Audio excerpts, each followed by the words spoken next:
அனைவருக்கும் வணக்கம் அன்பர்களே. நான் உங்கள் ஹரிஷ் மேக்கோலன்ஸ்.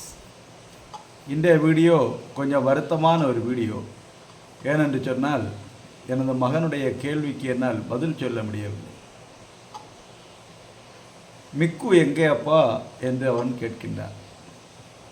நான் என்ன பதில் சொல்வது என்று தெரியாமல் திகைக்கின்றேன்.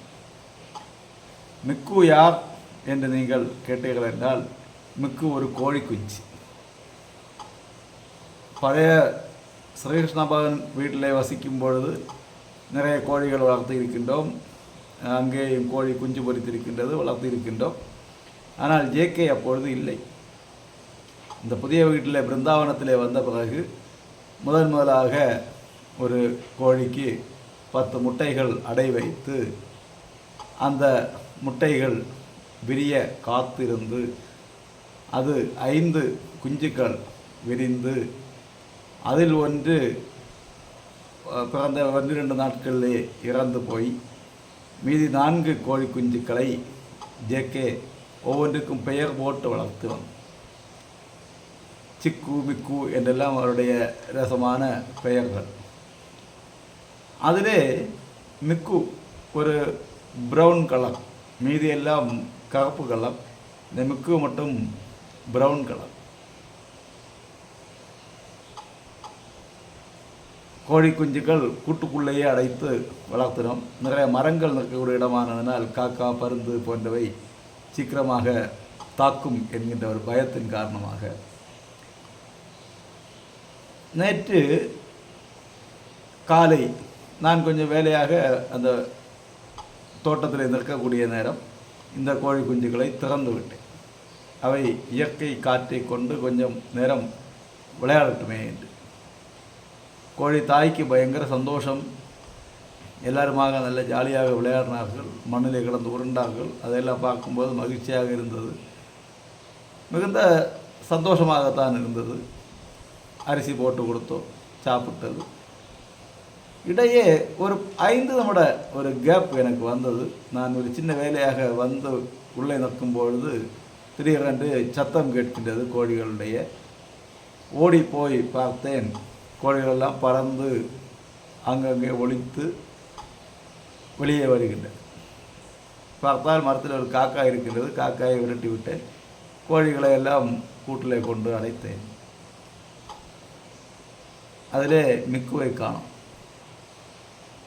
சின்ன ப்ரௌன் கலரில் அழகாக சின்ன பந்து போல ஓடிக்கொண்டு நடந்த மிக்குவை காணவில்லை. மனமெல்லாம் ஒரு வெறுமை வந்துவிட்டது. ஒரு உயிர், அதற்கு என்ன தெரியும்? கதவு திறந்து விட்ட உடனே அது ஓடி விளையாடுகிறது. தாய்க்கு குறுக்கு மேலே ஏறி விளையாடுகின்றது. கிடைக்கக்கூடியதை பங்கு வைத்து தின்னுகின்றது. ஒரு புழு கிடைத்தால் எடுத்துக்கொண்டு ஓடுகின்றது. இப்படி இயற்கையோடு வாழ்ந்த ஒரு ஜீவன். அதை காக்காவோ பருந்தோ எடுத்ததும் இயற்கையான நிகழ்வு தான், வேறு ஒன்றும் அதில் சொல்ல வழி இல்லை. காரணம், காக்காவுக்கும் பருந்துக்கும் எல்லாம் உணவாகத்தான் இவை ஆகும். பரஸ்பரம் ஒருவர் தற்சாப்பு வாழ்க்கை அல்லவா. ஆனாலும் மனதிலே ஒரு வெறுமை. கோழிக்கூடை அடைத்துவிட்டு எங்கும் தேடி நடக்கின்றேன். எங்கோ ஒரு இடத்தில் இருந்து கொண்டு கீ கீ கீ கீ என்று இதனுடைய சத்தம் கேட்குமோ என்று காதை வட்டம் பிடித்து தேடி நடந்தேன். மனமெல்லாம் ஒரே பதட்டம். ஜேகேவுக்கு என்ன பதில் சொல்லுவது என்று. திரும்ப வந்து கதவை திறந்து பார்க்கின்றேன். எங்கேயோ ஒரு மூலையில் இருந்து கொண்டு அது கீ கீ என்று சொல்லாதா, நான் இங்கே இருக்கின்றேன் என்ற ஒரு சத்தத்தை தராதா என்கின்ற ஒரு ஆதங்கத்திலே திரும்பவும் வந்து பார்க்கின்றேன். காணவில்லை.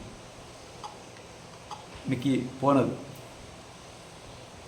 நேரம் இரவானது. ஜேகே பாட்டி வீட்டில் நிற்கின்றான். அதனால் நேற்றைய தினம் இரவு அவனை கூட்டிக் கொண்டு வரும்போது அவனுக்கு கோழி குஞ்சை பார்க்க வேண்டிய ஞாபகம் இல்லை. இன்று காலை எழும்பி கடவுளே கடவுளே கடவுளே இவன் பார்க்கக்கூடாது என்று நினைத்து பிரார்த்தனையோடு இருக்கின்றேன். காலையிலும் போய் அங்கங்கே போய் தேடி பார்க்கின்றேன். எங்காவது சின்ன ஒரு கீச்சு கீச்சு சவுண்டு கேட்குமா, எங்கேயாவது மிக்கி காத்திருப்பாளோ என்று. எங்கும் இல்லை. அந்த வருத்தத்தோடு வந்திருந்த போது ஜேகே அப்படியே அசால்ட்டாக போய் கோழிக்கூடு திறந்து உள்ளே பார்க்கண்டா, அப்பா மிக்கியை காணோம் என்று சொல்லி வருகின்றார். என்ன பதில் சொல்லுவது? என்ன பதில் சொல்லுவது? மகனே, அது இறந்து போய்விட்டது என்று எப்படி சொல்லுவது? அங்கே இருக்கும் மக்களே என்று சொன்னேன். அங்கு தேடி பார்த்தான், காணவில்லை. திரும்பவும் வந்து நேராக முகத்துக்கு நேராக வந்து நின்று கொண்டு என்னை விசாரணை செய்கிறான். அப்பா சொல்லுங்கள், உண்மையை சொல்லுங்கள் அப்பா, மிக்கி என்ன ஆச்சு? மிக்கி எங்கே? மிக்கி எங்கே? நான் சொன்னேன், மிக்கியை காக்காவோ பருந்தோ ஏதோ எடுத்து போனது மக்களே அப்படி.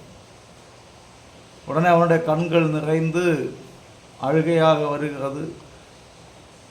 அம்மாவுக்கு கோபம் வருகின்றது. ஒரு காலை நேரத்தில் பிள்ளையை அழ வைக்கிறான் என்று அம்மா ஜேகேனுடைய அம்மா உங்களுக்கு இல்லைனாலும் இப்படி தான், ஒரு கவனம் இல்லை, அப்படி இப்படி இல்லை. ஜேகே ஒரே கோபம், என்னுடைய மிக்கி எங்கேப்பா, மிக்கி எங்கேப்பா என்று எங்கே போயிருக்கும். முன்னாலே ஒரு சிக்கி இறந்தபோது அதை இடத்துல தான் அவன் அடக்கம் செய்ய வேண்டும் என்று அங்கே ஒரு இடத்தை காட்டி அங்கே அடக்கம் செய்து அங்கே ஒரு கல்லை அடையாளத்துக்கு வைத்து விட்டு பேப்பரில் எழுதி வைத்திருக்கின்ற இத்தனாம் தேதி இத்தனை மணிக்கு இறந்தது, இடத்துல வைத்திருக்கின்றோம் என்று எழுதி வைத்திருக்கின்றான். அவ்வளவு அட்டாச்மெண்ட் கோழி குஞ்சிடம். அந்த ஜேகேக்கு நான் என்ன பதில் சொல்லுவது தெரியவில்லை. மிக்கியை காணோம், அவ்வளோதான்.